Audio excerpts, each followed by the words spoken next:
How long would you run a race if you didn't know where the finish line was or if there wasn't a finish line? Sometimes I think we're all in this race of life and we're just going as fast as we can, taking breaks because we're tired, and yet we don't necessarily know where the finish line is or what the purpose is of this race. And to me, I think that would just be hell. Like running a race and not knowing when it's going to end, where I'm going, or what it's all about. And that's what's going on for so many people in their life. They lack that mission, that finish line, what it's all about, that purpose. And so they live life dispassionately and they struggle through the things that a lot of people are able to pull themselves through because there's a purpose behind it. I'd like to give you 5 simple questions you can answer right now to help define your life mission. Let's start with a story. I'm in 9th grade, 14 years old at Centennial High School in Boise, Idaho. And I am doing watercolor painting for the first time, really, not just watercolors at my house, the little Crayola ones. And Mr. Goodwin is my art teacher. And I am doing this beautiful picture. I'm trying to do this beautiful picture of what I saw in a magazine of Lake Powell. Lake Powell is a gorgeous lake on the border of Utah and Arizona. And I was creating waves in the water and I had no idea how I was going to do it. And I went up to Mr. Goodwin. I'm like, Mr. Goodwin, how do I create this beautiful thing in this water onto my paper? And he picked up my paintbrush and he just did a couple of quick strokes. And I was shocked. I looked at what he did and I was thinking, how did that just happen? And he said, kiss. I said, what? He said, kiss. Keep it simple, stupid. I'm so grateful for Mr. Goodwin reminding me that I often, and just as humans, we overcomplicate things. Can you just keep this simple with me? And I'm not going to call you stupid. I'm going to call you a smarty pants or sweetheart. Keep it simple, smarty pants. We're going to answer these 5 simple questions. You don't need to go spend a week doing a walkabout or a weekend retreat searching for your soul through meditation. You can identify your life mission right now. And then you can spend the rest of your life refining it and living it. But here we go. The 5 questions to help you identify your life mission. Number 1, who were you meant to serve? It's that simple. Who were you meant to serve? Now, let me unpack this with you for a moment. We were created to be interdependent creatures. As humans, we need each other. We can't make it through this life alone. We were not made to be independent, and we're not made to be dependent. We are meant to rely upon one another. We are here to serve one another. Jesus said it best, whosoever loseth his life for my sake shall find it. Now, here's a story. I'm down in southern Utah at a powerful event with those that were seeking to transform their lives in living out their life missions. And I'm standing with just great people in a beautiful place, and I am experiencing everything that I need to experience. I'm open to understanding my life mission more fully. And one of the speakers that was brought in that day was Chad Hymas. And Chad is a quadriplegic. As a young man, he had a 2,000-pound bale of hay fall on his neck while he was on a tractor, and it crushed him. And he has lived out the remainder of his life inspiring others to be their very best. He is in the Hall of Fame for the National Speakers Association.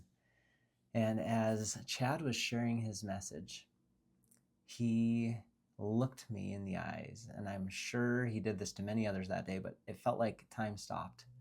And he looked and he said, don't know what your life mission is? Go serve someone. Sonic boom.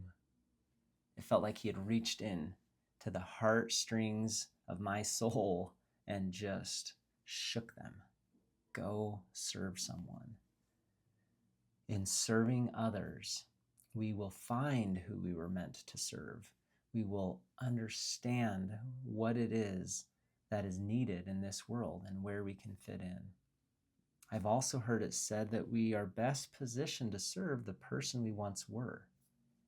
For example, I have a dear friend who is also a past client. She was referred to me by another dear friend and past client. And this friend went through a tragedy where her husband shot himself right in front of her on Christmas night. And she went through extreme trauma and panic attacks for years.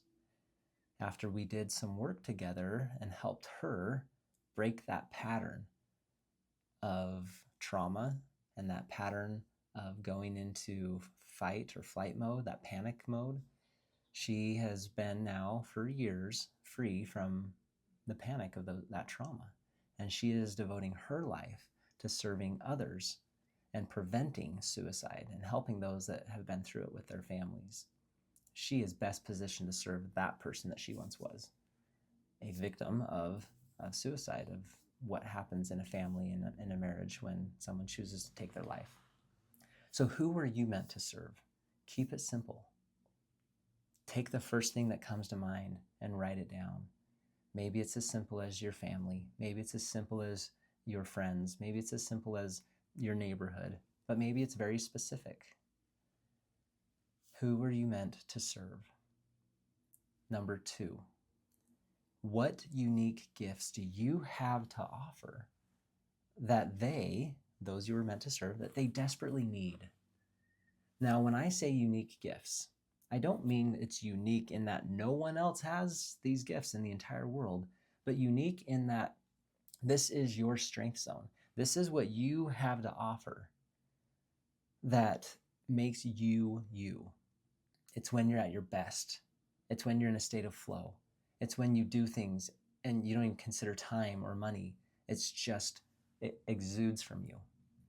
For example, I was walking out of the temple this morning.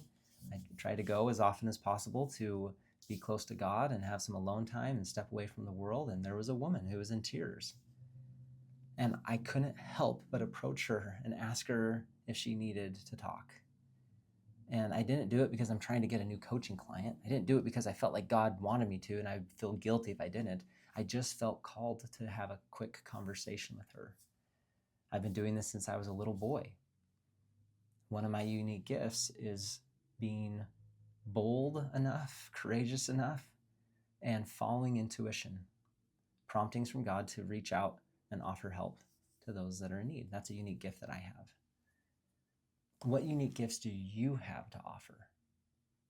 It could be something that you have developed as a skill, an actual skill that you have, or it could be as simple as a listening ear.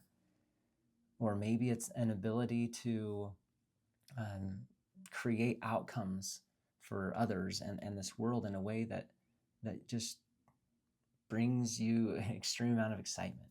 So again, the question is, what unique gifts do you have to offer that these people, those that you've been called to serve, so desperately need?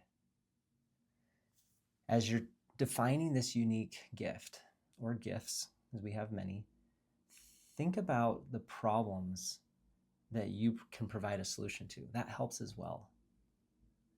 One of the problems that I help provide solutions to with my clients is they are stuck. They're at rope's end. They've talked to other coaches and counselors and therapists and church leaders and friends and family, and yet they're not getting a change in their current life circumstances. They're hitting a ceiling of achievement, or they're still rock bottom at a floor of just complete despair, and they don't understand why they're not able to break through and get something different than they've been getting for so long. So I come in and I interrupt that pattern, and we do something different that no one's ever done. We actually change neural pathways in their brain using the science of success, neuro-linguistic programming, and deeply held spiritual beliefs to get them in alignment, to bring their mind and heart in sync with their soul. That's the problem that I solve. And I do it with a unique gift of listening, asking powerful questions through intuition and this process called mental and emotional release therapy, and we break through. So identify what problem do they have that I seem to solve naturally and instinctually, like it just comes to me. So number one, who are you meant to serve? Number two, what unique gifts do you have to offer that they so desperately need? And then number three, what is so important to you about using your unique gifts to serve these specific people? This is such a great question. What is so important to you about using your unique gifts to serve these specific people? A lot of times the answer that I get from those that I am coaching or those I'm speaking to, they just say, I feel like this is my purpose. This is why I'm here. I feel called. I feel like this is what the universe is asking me to do. This is what God has called me to do. This is when I'm at my best. This is what I would do for free. When we start to get those answers, then we know that we are tapping into that life mission. Number four, what does this do for you? When you're able to offer these gifts to help these people, what does this do for you? Does it light you up? Does it make you experience a joy beyond anything you've ever experienced before? Does it just feel like flow? Is it easy? Does it bring a smile to your face or a tear to your eyes? What does this do for you? We know we're living our life mission when it does something for us in return. We serve them and it fills us. We offer these gifts and we get these in return. What does this do for you? And then lastly, number five, so why are you here? We can string all of the answers, those first four questions together and just create a simple and powerful life mission statement as to why you're here. For example, let me share one that I had with a recent client. As we answer these questions, he said, my life mission is to serve God by teaching discernment and perseverance to my family and others. This brings me the greatest degree of enjoyment, happiness, gratitude, and fulfillment. That's his life mission. And yours will be different. It'll be unique to you because you're unique. No one has ever had the gifts that you have and been called to serve those that you've been called to serve.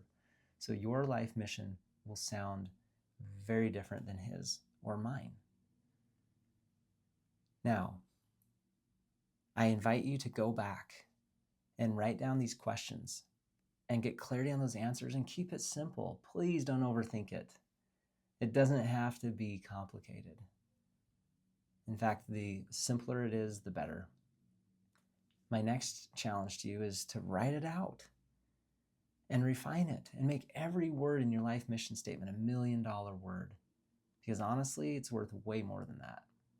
Your life mission is of infinite value. There are people hurting. There are those that are praying for and meditating and asking to manifest what you have to offer them. We need you. We need you to lead this world. And it starts by leading yourself. As you're in this race, you know exactly what you're doing and where you're going. You know why you're there. And there's purpose. And there is a deep sense of urgency. There's passion that moves you forward.